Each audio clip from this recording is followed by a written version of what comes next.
பேசல. ஐயா நீங்க தென்காசி போனீங்கன்னா இதே மாதிரி செண்பகவல்லி அணை திராவிட முன்னேற்ற கழகத்தினுடைய தேர்தல் வாக்குறுதி 65. நாங்க வந்தோடனே கேரளா மாநிலத்துக்கு இருக்கக்கூடிய செண்பகவல்லி அணையை சரி செய்து தண்ணியை கொண்டு வந்துருவோம். அதுவும் செய்யல, இதுவும் செய்யல. எதையும் செய்யாத ஒரு முதலமைச்சர் ஸ்டாலின் அவர்கள் என்பதை நாம் உணர்ந்து கொள்ள வேண்டும். அருமை சொந்தங்கள், அன்னைக்கு கொரோனா மட்டும் இல்லை என்றால் இன்னைக்கு ஆனமலை நல்லாறு திட்டம் இன்னைக்கு தண்ணி வர ஆரம்பிச்சிருக்கும். அருமை சொந்தங்கள், இன்னைக்கு நமக்கு ஒரு சரித்திர வாய்ப்பு. மத்தியிலே மோடி அவர்கள், மாநிலத்திலே அண்ணன் எடப்பாடி பழனிசாமி அவர்கள், தேசிய ஜனநாயக கூட்டணி இங்கே நம்முடைய அண்ணன் பொள்ளாச்சி ஜெயராம் அவர்கள், நம்முடைய சட்டமன்ற உறுப்பினர். இதை விட நமக்கு பெரிய வாய்ப்பு எப்ப வரும் நீங்க யோசிச்சுப்பாரு.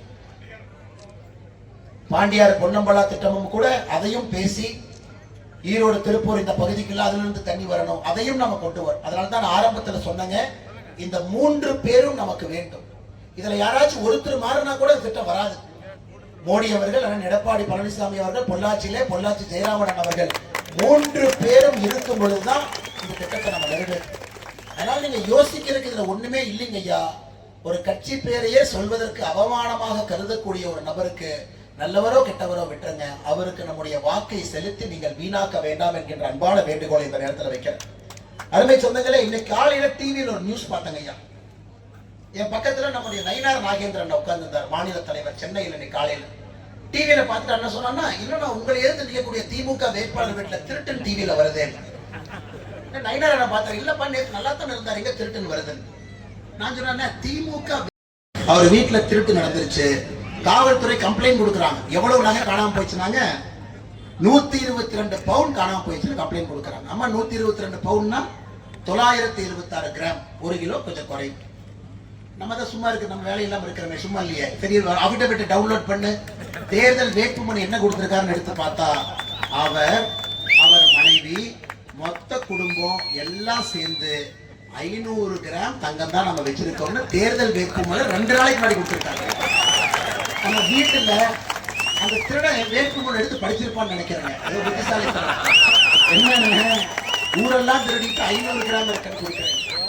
500 கிராம் இருக்கிற வேட்புமனுல கொடுத்து கடற்கரை ராஜா வீட்டுல 976 கிராம் காணாம போனதாக இன்னைக்கு கம்ப்ளைண்ட் கொடுத்திருக்கிறாங்க. இந்த ஒரு உதாரணம் உங்களுக்கு நான் சொல்வதற்கு கடமைப்பட்டிருக்கின்றேன். எப்படி திராவிட முன்னேற்ற கழகத்தினுடைய வேட்பாளர்கள் எப்படி எல்லாம் இருக்கிறாங்க என்பதை நாம் புரிந்து கொள்ள வேண்டும். அருமை சொந்தங்களே, திருப்பரங்குன்றத்துடைய வேட்பாளர் யார், சாத்தூர் விருதுநகர் மாவட்டத்துடைய வேட்பாளர் எப்படிப்பட்டவங்க இருக்கிறாங்க, தமிழ்நாடு முழுவதும் எப்படிப்பட்ட வேட்பாளர் இருக்கின்றார்கள் என்பதை நாம் புரிந்து கொள்ள வேண்டும். அருமை சொந்தங்களே, நானும் பொள்ளாச்சிக்கு ஒரு 3 மாசத்துக்கு முன்னாடி வந்த பொழுது அவசரமாக உதயநிதியை கூட்டிட்டு வந்தாங்க. ஐயா, அந்த ஆமப்பூர்ந்த வீடும் உதயநிதி வந்த ஊரு உருப்படாதுங்க ஐயா. எப்போ 2 பேர் வந்தாங்கன்னா டேஞ்சர். அவர் பொள்ளாச்சி பேருந்து நிலையத்தை திறந்து வைக்கும் போது எனக்கு கொஞ்சம் பக்குன்னு இருந்தது. இன்னைக்கு பேருந்து நிலையத்துக்குள்ள 3 மாசம் ஆகி ஒரு பேருந்து கூட வராம இருக்குதுங்க. அதனால அண்ணன் அவர்கள் மறுபடியும் நம்முடைய சட்டமன்ற உறுப்பினராக பொறுப்பேற்ற பிறகு மறுபடியும் அதை திறந்து வச்சா தான் பஸ் வரமாட்டேங்குதுங்க. எதற்காக அதை சொல்றாங்க, இந்த அளவுக்கு தான் இவருடைய திட்டம் இருக்கிறது, இந்த அளவுக்கு தான் இவருடைய ஆட்சி இருக்கு. அருமை சொந்தங்களே, நம்முடைய தேர்தல் வாக்குறுதி அண்ணன் எடப்பாடி பழனிசாமி அவர்கள் உங்களுக்கு உத்தரவாதமாக மோடி கேரண்டியோடு கொடுத்திருக்கின்றார். ஆட்சிக்கு வந்தவுடன் மகளிர் சகோதரிகளுடைய உரிமை தொகை 1000 இருந்து 2000 நாம் உயர்த்துவோம் என்கின்ற வாக்குறுதி உங்களுக்கு கொடுத்திருக்கிற அருமை சொந்தங்களே. 3 விலையில்லாத சமையல் எரிவாயு சிலிண்டர் நம்முடைய சகோதரருடைய வீட்டிற்கு வருடத்திற்கு வந்துவிடும். 5 லட்சம் சகோதரிகளுக்கு ஒரு 2 சக்கரம் வாங்குவதற்கு 25,000 ரூபாய் மானியம் வந்துடும். விலையில்லாத ஃப்ரிட்ஜ், வெயில் காலம் என்னதான் நம்ம பானத்தண்ணியில குடிச்சாலும் கூட ஒரு ஃப்ரிட்ஜ் இருந்தா நல்லது, தவறு கிடையாது. ஒரு திமுக கார சொன்னார், அண்ணே நீங்க ஃப்ரிட்ஜ் கொடுக்குறீங்க, நாங்க டோக்கன் கொடுக்குறோம். நான் சொன்னேன், அதான் தம்பி வித்தியாசம், நீ டோக்கன் மட்டும் கொடுத்துக்கிட்டே இரு, அப்படியே நீ பேப்பரோட கையில சுத்திக்கிட்டு நாங்க ஃப்ரிட்ஜை கொடுத்துறோம். அதுமாதிரி சொன்னாங்களே, இந்த டோக்கனோட சொல்ற இடத்துல திமுக காரங்க வர்றதை பார்த்தேன். இந்த ரிசர்வ் பேங்க் கவர்னர் மாதிரி இவங்களே டோக்கன் அடிச்சுட்டு வந்துட்டு இருக்கிறாங்க. அந்த மாதிரி எந்த டோக்கன் கொடுத்தாலும் கூட நீங்க வாங்கக்கூடாது, அதை அப்படியே திருப்பி கொடுத்துருங்க.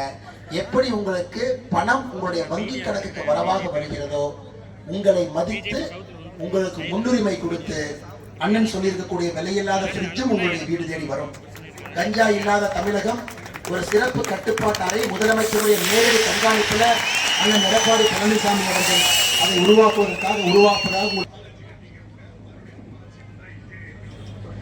60 ஆண்டுகளாக உங்களுடைய கோரிக்கையாக இருக்கக்கூடிய அரசு கலைக்கல்லூரி இன்னைக்கு வந்துருச்சு. அடுத்த பொள்ளாச்சிக்கு இன்ஜினியரிங் கல்லூரி வேணுங்க. பொள்ளாச்சி ஒரு தனி மாவட்டமாக நாம் அதை கொண்டு வரணும். இதெல்லாம் கூட அடுத்து நாம் செய்யக்கூடிய வேலைகள். அதற்கு மாநில அரசு அண்ணன் எடப்பாடி அவர்கள், இங்கே நம்முடைய சட்டமன்ற உறுப்பினர் அண்ணன் பொள்ளாச்சி ஜெயராம் அவர்கள் எல்லோரும் ஒன்றாக வரும்பொழுது மட்டும்தான் இது நடக்கும் என்பது முழுமையாக உங்களுக்கு தெரியும். அருமை சொந்தங்களே, நெசவாளர்களுக்கு தெரியும். இன்னைக்கு நாம நெசவாளர்களுக்காகவே ஒரு அற்புதமான தேர்தல் வாக்குறுதி நம்ம நெசவாளர் பெருமக்களுக்கு கொடுத்திருக்கோம். அருமை சொந்தங்களே, கைத்தறி நெசவு செய்யக்கூடிய நெசவாளர் பெருமக்களுக்கு இலவச மின்சாரம் 300 யூனிட்ல இருந்து 450 யூனிட்.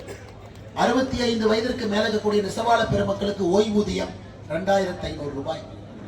எல்லாமே நம்முடைய நெசவாளர் பெருமக்களுக்காக ஒரு அரசு உங்களோடு எப்பவும் நிற்கும் என்கின்ற உத்தரவாதம் கொடுத்திருக்கோம். ஐயா, கட்ட கடைசியாக போன வாரம் தேர்தல் ஆணையம் டிஜிபியை மாத்தினாங்க. நேத்து 2 நாளுக்கு முன்னாடி தலைமைச் செயலரை மாத்தினாங்க. 23ஆம் தேதி நீங்க முதலமைச்சரை மாத்திருங்க. அன்போடு எடப்பாடி பழனிசாமி அவர்களுக்கு ஒரு பெரிய வாய்ப்பளித்து தமிழகத்தினுடைய வளர்ச்சிக்கு உறுதியாக நம்முடைய மோடி அவர்கள் அண்ணன் எடப்பாடி பழனிசாமி அவர்களோடு இருப்பார். பாரதிய ஜனதா கட்சியினுடைய சொந்தங்களுக்கு தெரியும், எத்தனை இடத்துல பாரதிய ஜனதா கட்சியை பொறுத்தவரை எதிர்பார்ப்பு இல்லாத ஒரு கட்சி, எதையும் எதிர்பார்க்காத ஒரு கட்சி. இன்னைக்கு நாங்கள் எல்லோருமே எதற்கு உறுதியாக உங்களோடு அனைத்து இந்திய அண்ணா திராவிட முன்னேற்ற கழகத்தோடு நின்று கொண்டிருக்கின்றோம். ஒரே ஒரு காரணம், அண்ணன் எடப்பாடி வரட்டும், ஆட்சியை சரி பண்ண